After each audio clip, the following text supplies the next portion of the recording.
संज्ञा। संसार में जितनी भी प्राणी तथा वस्तुएं हैं, सबका कोई न कोई नाम अवश्य है। नाम से ही किसी प्राणी अथवा वस्तु की पहचान होती है। व्याकरण में इसी नाम को संज्ञा कहा जाता है।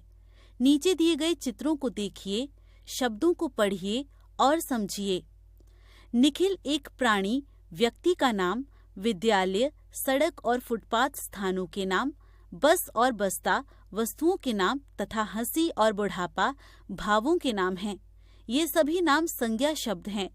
किसी प्राणी, वस्तु, स्थान या भाव का बोध कराने वाले शब्द संज्ञा कहलाते हैं।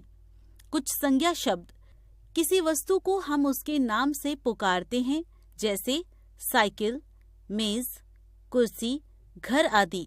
किसी व्यक्ति, पशु या पेड़ पौधों के भी नाम होते हैं, जैसे औरत, बच्चा, नितिन, सुधा, शेर, आम, पीपल आदि। किसी स्थान को भी हम किसी न किसी नाम से पहचानते हैं, जैसे स्कूल, शहर, बनारस, अस्पताल, रेलवे स्टेशन आदि। किसी भाव को भी हम नाम से ही पहचानते हैं, जैसे हर्ष, क्रोध, घृणा, भलाई, बुराई, अच्छाई, कड़वाहट, मिठास आदि। संज्ञा के भेद। संज्ञा के निम्नलिखित 3 भेद होते हैं: व्यक्तिवाचक संज्ञा, जातिवाचक संज्ञा, भाववाचक संज्ञा। व्यक्तिवाचक संज्ञा। जो संज्ञा शब्द किसी विशेष प्राणी, वस्तु अथवा स्थान का बोध कराते हैं, वे व्यक्तिवाचक संज्ञा शब्द कहलाते हैं, जैसे रहीम, रामायण, लाल किला, ताजमहल, बनारस, भारत, हिमालय, पंजाब, मॉस्को आदि। कुछ व्यक्तिवाचक संज्ञा शब्द। व्यक्ति: कृष्ण, राम, डॉक्टर राजेंद्र प्रसाद, तुलसीदास, कबीर, मीरा आदि। स्थान: बनारस, दिल्ली, कोलकाता, अमेरिका, जयपुर, उत्तर प्रदेश, लंदन आदि। वस्तु: Quran, Bible, Gita, Maruti car, Lux साबुन आदि। जातिवाचक संज्ञा। जिन संज्ञा शब्दों से किसी व्यक्ति, वस्तु या स्थान की संपूर्ण जाति का बोध हो, वे जातिवाचक संज्ञा शब्द कहलाते हैं। व्यक्ति: मनुष्य, नेता, मंत्री, शिक्षक, छात्र, बालक, लड़का आदि। स्थान: शहर, गांव, अस्पताल, विद्यालय, डाकघर आदि। वस्तु: पुस्तक, कुर्सी, घड़ी, चाकू, साबुन, शहर, गांव आदि। कुछ विद्वान जातिवाचक संज्ञा के 2 भेद मानते हैं: द्रव्यवाचक संज्ञा, समूहवाचक संज्ञा। द्रव्यवाचक संज्ञा। जो संज्ञा शब्द किसी द्रव्य या पदार्थ का बोध कराए, अर्थात जिस वस्तु को नापा या तौला जा सके, वे द्रव्यवाचक संज्ञा शब्द कहलाते हैं, जैसे गेहूं, चावल, घी, तेल, प्लास्टिक, सोना, चांदी, लकड़ी आदि।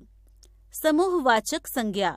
जो संज्ञा शब्द किसी समुदाय या समूह का बोध कराते हैं, वे समूहवाचक संज्ञा शब्द कहलाते हैं, जैसे कक्षा, सभा, भीड़, झुंड, गुच्छा आदि। भाववाचक संज्ञा। जिन संज्ञा शब्दों से किसी भाव, गुण, दशा का बोध होता है, वे भाववाचक संज्ञा शब्द कहलाते हैं, जैसे मिठास, कड़वाहट, यौवन, बुढ़ापा, मित्रता, शत्रुता, पशुता, सुंदरता आदि।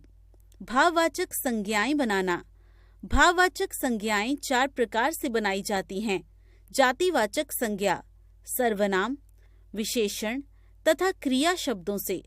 जातिवाचक संज्ञाओं से भाववाचक संज्ञाएं बनाना: शत्रु, शत्रुता, मित्र, मित्रता, पशु, पशुता, मनुष्य, मनुष्यता, मनुष्यत्व, दुकानदार, दुकानदारी, कवि, कवित्व, पहरेदार, पहरेदारी, स्त्री, स्त्रीत्व, चोर, चोरी, वकील, वकालत, नेता, नेतृत्व, युवक, यौवन, व्यक्ति, व्यक्तित्व, बालक, बालपन, मानव, मानवता, लड़का, लड़कपन, बच्चा, बचपन, प्रभु, प्रभुता, भक्त, भक्ति, शिक्षक, शिक्षा, डाकू, डकैती, घर, घरेलू।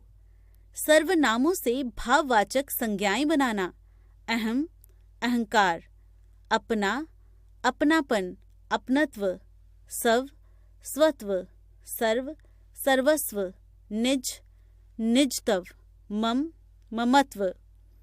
विशेषणों से भाववाचक संज्ञाएं बनाना।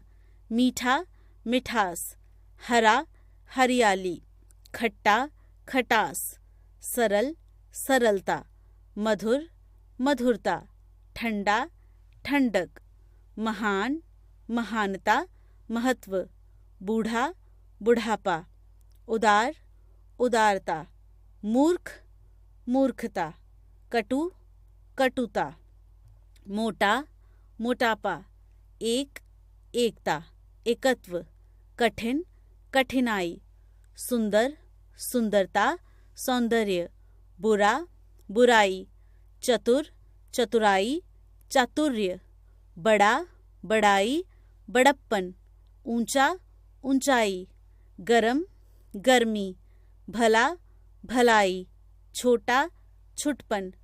क्रियाओं से भाववाचक संज्ञाएं बनाना। रोना, रुलाई, बुनना, बुनाई, हंसना, हंसी, लिखना, लिखाई, लेख, लिखावट, उतरना, उतराई, जलना, जलन, खेलना, खेल, पढ़ना, पढ़ाई, कूदना, कूद, पीसना, पिसाई, दौड़ना, दौड़, सिलना, सिलाई। आइए दोहराएं। किसी प्राणी, वस्तु, स्थान तथा भाव का बोध कराने वाले शब्द संज्ञा कहलाते हैं। संज्ञा के 3 भेद होते हैं: व्यक्तिवाचक, जातिवाचक तथा भाववाचक। जातिवाचक संज्ञा के भी 2 भेद माने जाते हैं: द्रव्यवाचक और समूहवाचक। मुख्यतः भाववाचक संज्ञाएं जातिवाचक संज्ञाओं, सर्वनामों, विशेषणों एवं क्रियाओं से बनाई जाती है।